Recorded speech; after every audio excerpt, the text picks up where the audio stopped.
नमस्ते दोस्तों, राधे राधे। आप लोग कैसे हैं? आई होप आप लोग अच्छे होंगे। मैं भी अच्छी हूँ। तो दोस्तों, आपके यहाँ गर्मी कैसी पड़ रही है? हमारे यहाँ तो बहुत ज़्यादा पड़ रही है, नतकों से ही पहले। आज मैं आप लोगों के लिए लेकर आ गई हूँ मेरे YouTube चैनल पर एक बहुत ही प्यारा और बहुत ही सुंदर मिनी ब्लॉग, सुदामा और कृष्ण की भक्ति का पार्ट। तो दोस्तों, आप शुरू से लेकर लास्ट तक मेरे इस वीडियो में बने रहिए। कैसे एक गरीब दोस्त की स्वयं भगवान ने आकर मदद की। जब सुदामा जी अपने बच्चे को खाना खिला रहे होते हैं तो उनके पास खाने के लिए चावल के दाने भी नहीं होते, तो वो एक चावल के दाने में से भगवान कृष्ण को भी अर्पण कर देते हैं, मांगने वाले को भी दे देते हैं, गौ माता के लिए भी दे देते हैं और आधा चावल अपने लिए छोड़ते हैं। तो दोस्तों, कैसे भगवान विष्णु ने एक आधे चावल की कीमत अपने दोस्त के लिए अदा की, उसके लिए आपको कहानी के लास्ट तक हमारे साथ बने रहना है। और ऐसे ही पौराणिक कथाएं सुनने के लिए आपको कुछ नहीं करना है, बस कमेंट बॉक्स में जाकर एक प्यारा सा कमेंट करना है और हमारे चैनल को सब्सक्राइब करना है, अपने दोस्तों, फैमिली मेंबर और परिवार वालों को शेयर करना है। तो दोस्तों, बिना देर करे हुए हम आज का भक्ति मिनी ब्लॉग शुरू करते हैं। गरीब दोस्त की कहानी, कैसे स्वयं भगवान आके अपने गरीब दोस्त की मदद करते हैं। तो दोस्तों, वीडियो को बिना स्किप किए कहीं मत जाइएगा। और इसमें कुछ भी भेदभाव नहीं है कि वो भगवान है, ये गरीब ब्राह्मण है, कोई अंतर नहीं है, बिल्कुल इतना सा भी फर्क नहीं है। आज के टाइम पे तो गरीब लोगों से कोई दोस्ती नहीं करता। एक ऐसा उदाहरण सच्ची मित्रता का जो आप लोगों को देखने मिलेगा। पर दोस्तों, बिल्कुल ही मिस मत करना। तो आइए शुरुआत करते हैं। एक तरफ महल में बैठे राजा कृष्ण और दूसरी तरफ फटे कपड़ों में खड़े गरीब सुदामा। दोस्तों, आज के इस मतलबी दौर में जब लोग किसी से दोस्ती करते हैं तो सबसे पहले उसकी हैसियत, उसका बैंक बैलेंस और उसका रुतबा देखते हैं। लेकिन क्या आप कल्पना कर सकते हैं कि इस ब्रह्मांड का राजा, जिसके इशारे पर पूरी सृष्टि चलती है दोस्तों, यानी द्वारिकाधीश श्री कृष्ण, क्या वो किसी ऐसे इंसान को अपना सबसे पक्का दोस्त मान सकते हैं जिसके पास पहनने को कपड़े नहीं है, खाने को दाने नहीं है, पैरों में चप्पल नहीं है? जी हाँ, हम बात कर रहे हैं भगवान श्री कृष्ण और उनके परम मित्र भाई सुदामा की।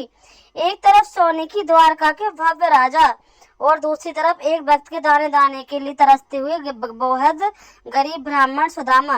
लेकिन जब ये दोनों दोस्त सालों बाद मिले तो भगवान श्री कृष्ण ने लोक लाज भूलकर अपनी राजगद्दी छोड़कर सुदामा को जिस तरह से गले लगाया, उसने इतिहास रच दिया। और जानते हैं सबसे हैरान करने वाली बात कौन सी है?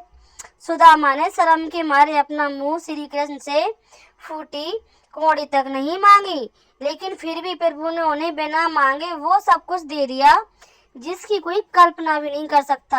आखिर श्री कृष्ण ने अपने उस गरीब दोस्त की गुप्त मदद कैसे की होगी? चलिए इस भावुक सफर को बिल्कुल शुरुआत से जानते हैं। सुदामा की भीषण गरीबी और पत्नी की जिद। सुदामा की टूटी फूटी झोपड़ी, बच्चे भूख से रो रहे हैं, सुदामा भगवान की भक्ति में लीन है।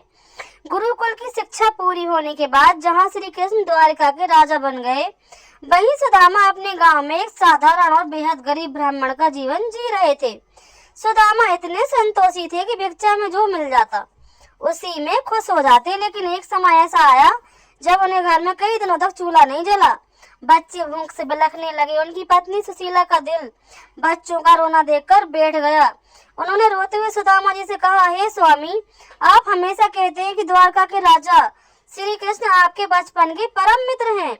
वो तो जगत के पालनहार हैं, कृपा निधान है। आप एक बार अपने मित्र से मिलने द्वारका क्यों नहीं चले जाते? वे आपकी यह हालत देखेंगे तो क्या आपकी मदद नहीं करेंगे? सुदामा पहले तो हिचकिचाए। उन्हें लगा कि इतने सालों बाद अपने राजा मित्र से मदद मांगना सही नहीं रहेगा, लेकिन बच्चों की भूख देखकर वे जाने के लिए तैयार हो गए। पर सुदामा ने सोचा, मित्र के घर खाली हाथ कैसे जाऊं? घर में कुछ भी नहीं था। तो सुशीला ने पड़ोसियों से मांगकर 4 मुट्ठी भने हुए चावल, तंदुल एक फटे हुए कपड़े की पोटली में बांधकर सुदामा को दे दिए। फिर सुदामा जी का आगमन होता है द्वारिका नगरी में, जहाँ पर कृष्ण दौड़ दौड़ कर अपने मित्र से मिलने के लिए आने वाले हैं। तो दोस्तों, जब सुदामा महलों के द्वार पर पहुंचते हैं तो पहरेदार उन्हें रोक लेते हैं। पैदल चलते चलते सुदामा के पैरों में छाले पड़ गए हैं। जब वे द्वारका पहुंचे तो वहां की भव्यता देखकर दंग रह गए। जैसे ही महल के मुख्य द्वार पर पहुंचे, पहरेदारों ने उनकी फटी हुई धोती और जर्जर हालत देखकर उनका मजाक उड़ाने लगे और उन्हें रोक लिया। सुदामा ने बहुत ही नम्रता से कहा, भैया, मैं आपके राजा श्री कृष्ण का मित्र हूँ। मेरा नाम सुदामा है। बस एक बार जाकर प्रभु से कह दो कि उनका मित्र उनसे मिलने आया है। पहरेदार हंसते हुए महल के अंदर गया और कन्हैया से कहा, प्रभु, बाहर द्वार पर एक अजीब सा गरीब ब्राह्मण खड़ा है। तन पर फटे कपड़े हैं, पैरों में बीमारियां फटी हैं और वे खुद को आपका परम मित्र सुदामा बता रहे हैं। जैसे ही श्री कृष्ण के कानों में सुदामा का नाम पड़ा, मानो उनके प्राण लौट आए हो। राजा कृष्ण ने अपना मुकुट देखा, न अपनी ज्योतियां देखी। वे अपने सिंहासन से उतरे, नंगे पैर ही महल के दरवाजे की तरफ पड़े। सब रानियां और दरबारी हैरान होकर देखते रह गए, आखिर द्वारकाधीश किसके लिए भाग रहे हैं। कहीं पर जूती, कहीं पर मुकुट, कहीं पर उनका जो गले में गमछा डालते हैं वो दौड़े जा रहे हैं, दासियों से लग रहे हैं, खटक रहे हैं, गिर रहे हैं, पर वो रुक नहीं रहे हैं। महामिलन और आंसुओं से पैर धोना। श्री कृष्ण सुदामा को गले लगा रहे हैं, रो रहे हैं, फिर उन्हें सिंहासन पर बिठाकर उनके पैर धो रहे हैं। महल के द्वार पर पहुंचते ही कृष्ण ने अपने सखा सुदामा को देखा। बिना एक पल गवाए उन्होंने सुदामा को अपनी बाहों में भींच लिया।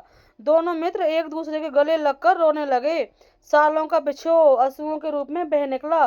द्वारका के लोग अचंभित हो गए कि एक राजा एक दरिद्र को इस तरह सीने से लगाए खड़ा है। श्री कृष्ण आदर से सुदामा को अपने महल के भीतर ले गए और उन्हें अपने सोने के सिंहासन पर बिठा दिया। जब कृष्ण सुदामा के पैर धोने के लिए आगे बढ़े तो उन्होंने देखा कि सुदामा के पैरों में अनगिनत कांटे छुपे हुए हैं, खून निकल रहा है। यह देखकर करुणा सागर से श्री कृष्ण का दिल भर आया। वे इतने रोए कि पैर धोने के लिए जो पानी का परात मंगाया गया था उसकी जरूरत ही नहीं पड़ी। प्रभु ने अपने आंसुओं के जल से ही अपने मित्र के पैर धो दिए।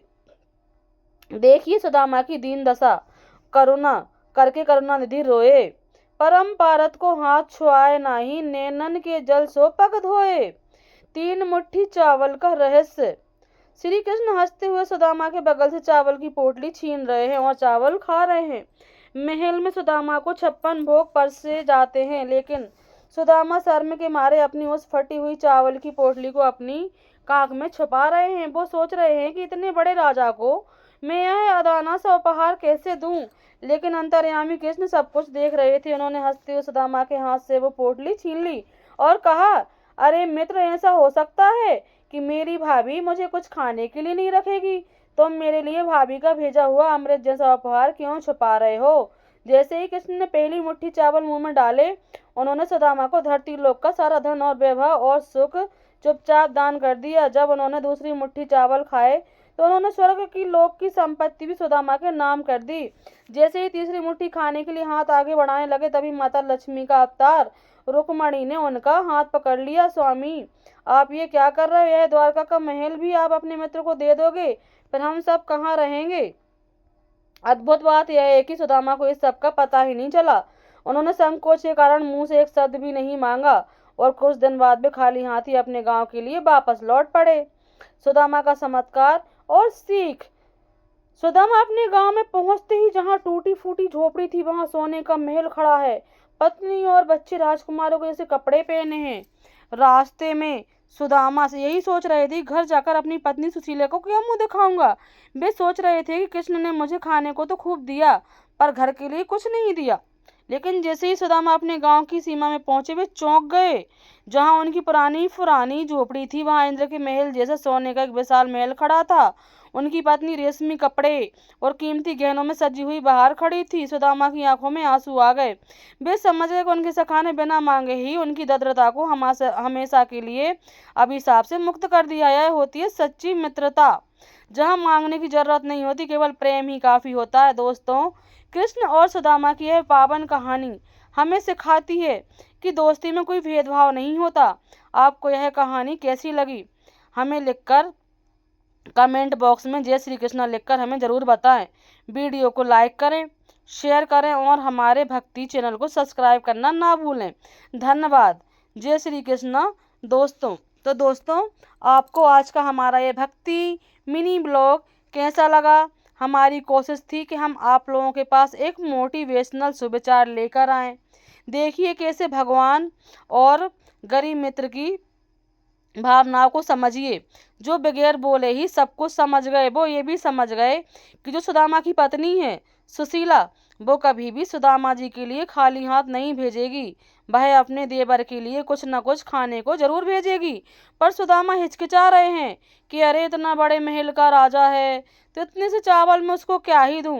पर वो तो अंतर्यामी है, उन्होंने पूरी पोटली छीन ली और दाने दाने का कर्ज चुका दिया। दोस्तों ये होती है सच्ची मित्रता। कभी भी किसी की गरीबी देखकर रिश्ता मत तोड़ना, कभी भी किसी गरीब दोस्त को देखकर मजाक मत उड़ाना, क्योंकि दोस्ती में कोई बड़ा या छोटा नहीं होता। दोस्ती में सब एक समान होते हैं और सच्चा मित्र वही होता है जो एक दूसरे के काम में आता है।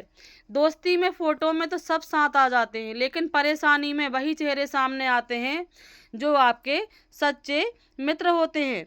तो दोस्तों हमें बिना स्वार्थ के अपने जो सबसे पक्के अपने प्रिय जो हमारे बचपन के मित्र हैं, हमें उनकी सखा की बहुत मदद करनी चाहिए। तो दोस्तों आपको हमारा यह भक्तिमय मिनी ब्लॉग कैसा लगा? हमें एक प्यारा सा कमेंट जरूर करिए। आज के लिए बस इतना, मिलते हैं नेक्स्ट ब्लॉग में।